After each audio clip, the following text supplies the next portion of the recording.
Hello, I'm Toycat, and welcome back to the second channel Geography video. This is a series where we talk about geography and the world and stuff. And what I am doing right now is kind of dicking around. I've got a flight to catch in 4 hours, and I've got lots of work that I need to finish, but I procrastinate by looking at Google Maps. Don't we all do the same? It's probably just me, but honestly, this is something that is just so easy to do because the world is such a fascinating place. You can zoom in literally anywhere and you'll find something interesting, except in Leola, North Dakota, where you just find, actually even here, you find the Oops store. What the heck is the Oops store? You know, I thought I accidentally found somewhere of nothing, but the world is filled with interesting things you can just zoom in on, and I figured I would share some things and then also procrastinate a bit more, but it's a video, so it doesn't count. So with that said, the first thing I wanted to point out is that Ontario is really weirdly shaped. Like, Canada to me is like a bunch of slivers that are like this, because for most of the country, they've got very even 90-degree lines, and that is vaguely true. As you can see though, it's not exactly true, and Ontario is a really wide province. You know, if you look at the American states are huge. If you do a quick Google search and you try to work out like, okay, what is the UK's land area? 246,000. What is Ontario? Just 1/10 of Canadian provinces. Oh, it's 4 times bigger. That's kind of nuts, huh? So, yeah, in fact, Ontario is so wide from point to point that if you are in, let's just call Whiteshell, let's say the Manitoba welcomes you sign, which has a polar bear on apparently, let's say this sign right here, to Ottawa. I think you can actually go further east. You know, let's go further east. So that point there to Larignog or Voyageur Provincial Park. As you can see, it's a 404-hour walk, which honestly means nothing to most people. This is North America. It's a 22-hour drive, because this is how North Americans sound. I guess that's how South Americans sound, but also not the real type of South American. Anyway, it's 22 hours from one side off Ontario to the other side, which is kind of crazy. It can be up to 22 hours if you go via 29 hours if you take this needlessly circuitous route that takes you across the US. But here's the fun thing. It takes 22 hours to cross Ontario, but from Ontario to Washington State, it is just 20 hours, which honestly, kind of nuts, right? And that's crossing a border, which takes some extra time.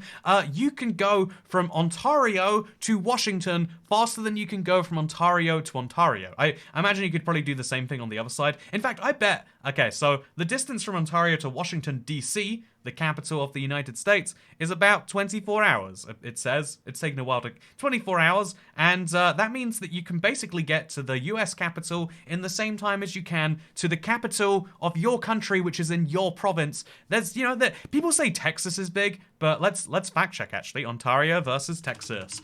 Texas is 2/3 the size of Ontario, and you know, like the only state that is as big as Ontario is Alaska, and I don't think Ontario is even the biggest province. I imagine it's probably one of those big ones. Should we go through this one by one, or should we just not? Yeah, Quebec is also a really funny size because Ontario is, okay, so being really wide and like kind of narrowing at the top is the perfect shape for a province to be. It makes it way larger than it should otherwise be. Quebec has the exact opposite problem, and as you can see, it's really, really tall and needlessly goes up there. And then at the bottom here, it's like, yeah, there's like a few cities here, which makes it more shocking that there's so many people living there, honestly. But yeah, anyway, Canada's funny. I'm going to Canada, that's why I'm looking into it. But I also, sometimes I'm dicking around, I'm like, what about their neighbor to the south? There's this country called the United States, which apparently is it's a big deal, some people say on the internet. But yeah, so there's this country over here, and you know, I can just like zoom in endlessly anywhere and be like, what the heck is happening here? So I don't know, I was just like kind of like peeking around, like what's going on? There's a place called Oakley over there, that's kind of fun. There's McDonald, Bird City, you know, there's lots of fun places around. But then I was looking and I found something called Republican City, and you know, as someone who just loves this sort of thing, let me share with you Republican City, Nebraska. So Republican City is not a city. It's actually a village named for the Republican River. But just because, you know, this is the United States, everyone loves their politics, you know, I had to work out, are they Republican? Well, you can use the racial makeup, which is 100% white, Hispanic or Latino, and, you know, like, okay, you can use this information to make a good guess. The median income is $27,500 versus $17,900 for females. Just a reminder that, like, the United States is rich as heck as a country, but that wealth is, like, concentrated, not geographically evenly. But then also, because it's in Harlan County, guess what? Harlan County is reliably Republican. That's right, Republican City is not a city, but it is Republican, and so I'll take it. Although it's named for the river, which... Where's the river? Is this the Republican River? I don't... You know, Republican City, can you really name yourself after that river? I mean, can I don't think that's okay. What do you reckon, Internet? So, with that said, it's also just down the street from Beaver City over here. You know? And so I looked into Beaver City, and I had to know, you know? Like, well, okay, this is a joke. I'm doing...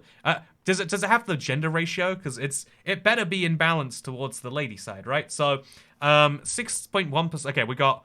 25.5% with children, we got 42% married, 6.8% female household with no husband, 6.1% male household with no wife present. There are more beavers in more available beavers in Beaver City. That is a factual. Also, whoa, look at these median income stats. Like, 14% of the population below the poverty line, 23% under 18.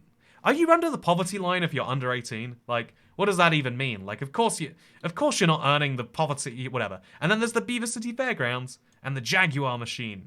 What is that? A machine shop. You know, I think the city of Beaver City is a fun thing too. You know, it's a beautiful thing. The Beaver City Housing Authority clearly has some, you know, I'm gonna stop doing this. So yeah, you can see that there's silly place names. I love that you can really, okay, so let's take another place, for example. You go to like anywhere in Europe. So Austria came up in a conversation earlier with my housemate, my lodger, and in that conversation, it's like, oh, you should something skiing Austria, and I'm always reminded when I look at Austria that like this western part of the country, because Austria's like it's a big, you know, Austria looks like a really thin like organ or something, but really this thin part of Austria like is nothing. There are, you know, the Innsbruck is a big city that is there. It does have an airport, and it apparently has ski slopes really close by. I didn't realize just how close you could go for these. But like Innsbruck is there, but then you look a little closer and you're like, oh yeah.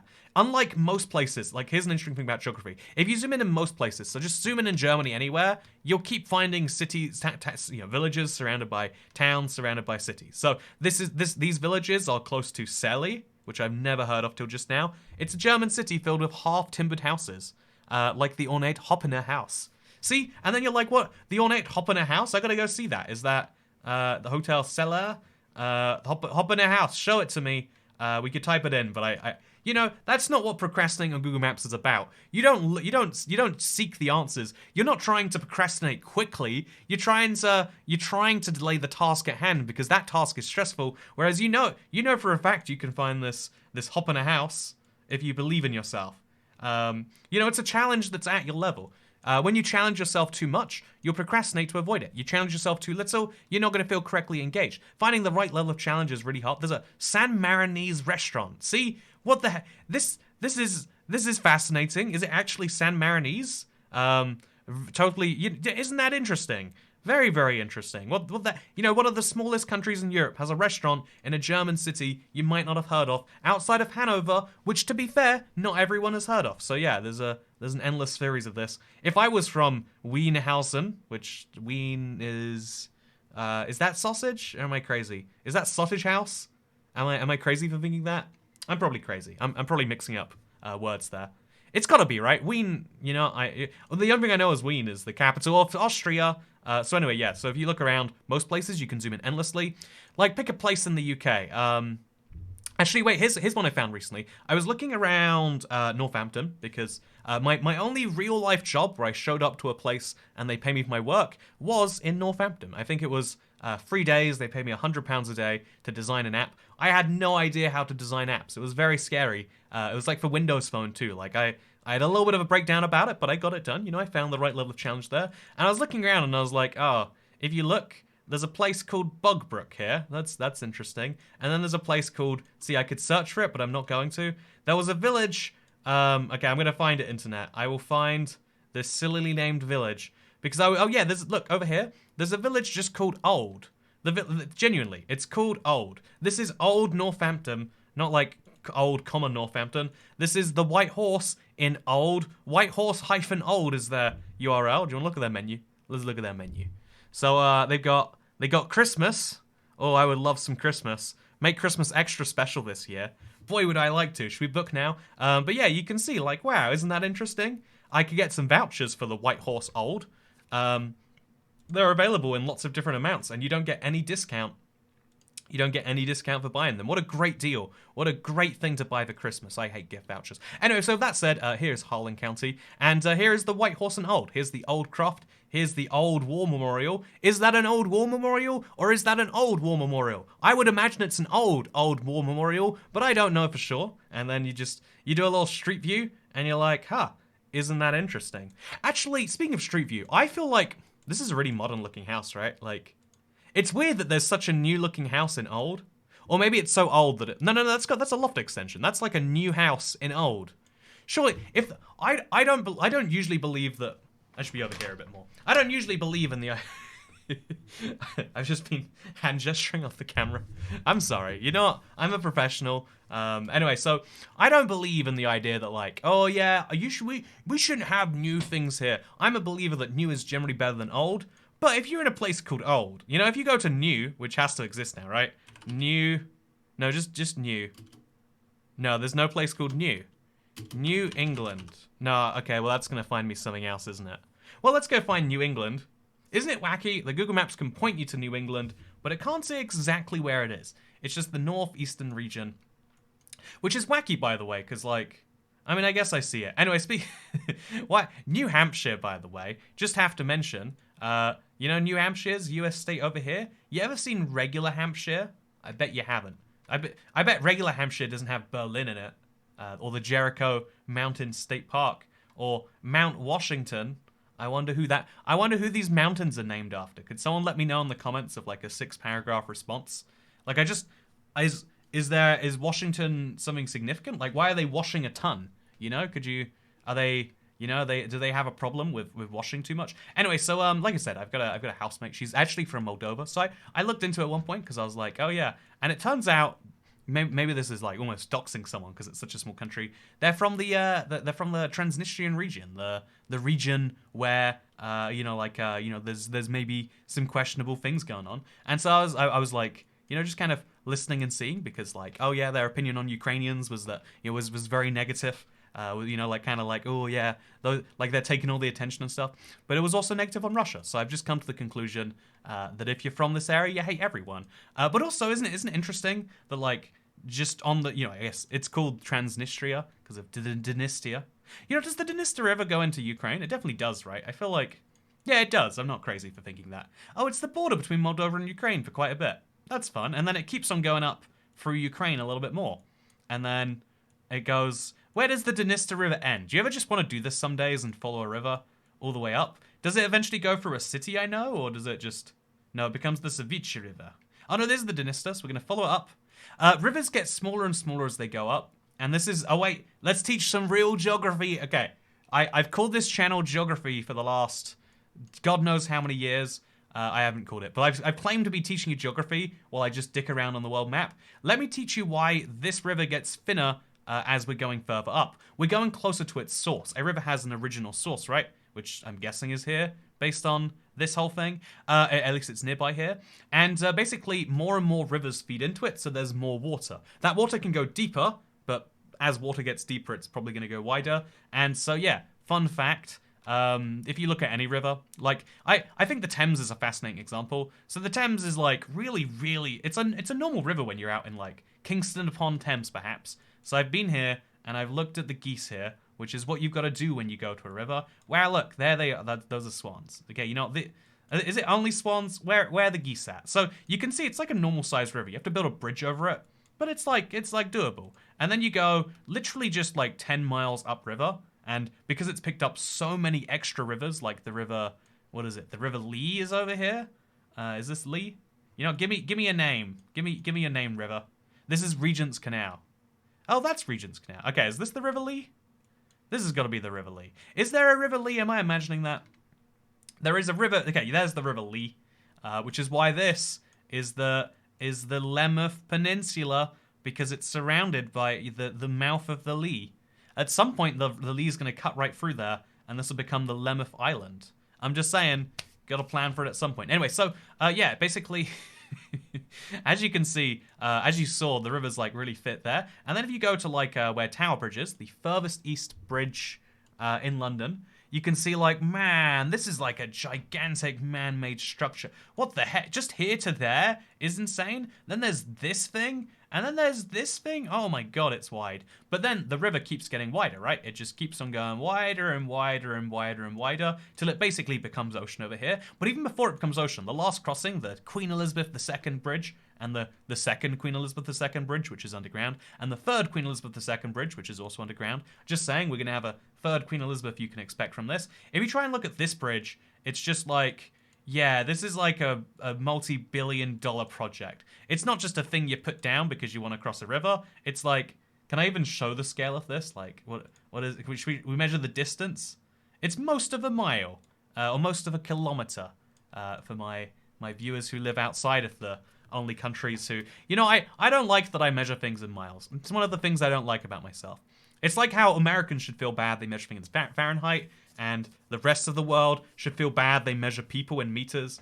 At the very least, say centimeters, right? Anyway, speaking of things, like, you know, I'm like 1.7 meters. Like, what? You know, that's imprecise. Anyway, speaking of things that are imprecise, oh, look, the Yacht. Oh, it's a dog-friendly pubs. I've always wanted to go to a dog-friendly pubs. I mean, the problem with dog-friendly pubs is dogs are great. Dog people, insufferable. Am I right? Is this an opinion? Anyway, so I could do this all day, but I really do have work I've got to do. Like, you know, no. Look at this, the Bosque Farms. What is the Bosque Farms? Why is this water running through it at such weird angles? Is this just irrigation? Is this how farms work? It looks like it. Oh, they're like ditches. Are the ditches so people can have their like sewage drain into it? I don't know, and I want to know. What is Tribal Road 7? I bet there's a tribal thing going on over here. I don't know what it's Leto Pablo or the Canocito Indian Reservation or Acomo Pueblo. There's so many reservations in New Mexico. What's with this one over here? Why? How do they end up? Okay, that's not this one over here. But how does? Okay, it's the Navajo. How does the Navajo end up owning these pieces of land? Who decides that? And then why, you know, like this bit of Interstate 40 is in the... I just don't get any of it. Could anyone explain any of these things? So like, you know, like you can take these things and you can have the knowledge and you can, like, any one of these things is worth learning about, right? Like, okay, what is the Navajo Nation off-reservation trust land all about? Let's find out. And I think that's the beautiful thing about Google Maps is you can dick around to any level of difficulty. If you really want, you can just go around being like, oh, this is Bee Spring and Sunfish. or Club Run, Wax. Does everywhere in Kentucky have a silly name? I want to go to Snap, Kentucky.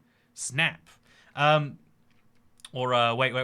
Yeah, but you know, you get the point that like you can do it on that level, or you can start learning like, oh, Frankfort, that's the capital of Kentucky, right? The capital city of the Commonwealth of Kentucky.